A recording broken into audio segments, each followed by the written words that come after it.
રવિ રવિ ઉઠ ઉઠ આ મારા લુખ્ખા હાડા બધા અને ઓલો મારો હાહરિયામાં જમાઈને ઝંડ બનાવી દીધો છે ઝંડ.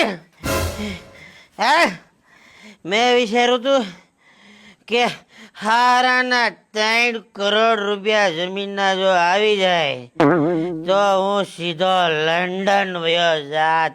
લાલજી તમે લંડન વયા જાઓ તો મારું શું થાય? તું રોટલા બનાવજે.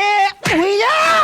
એય બેન ને હાથ લગાડતો નહીં હો. કોની બેન છે ઈ ખબર છે ને?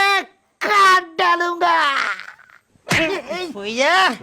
ઓય આ હેનો ડખો છે. મને રેવા દેજો, હું બ્રાહ્મણ છું.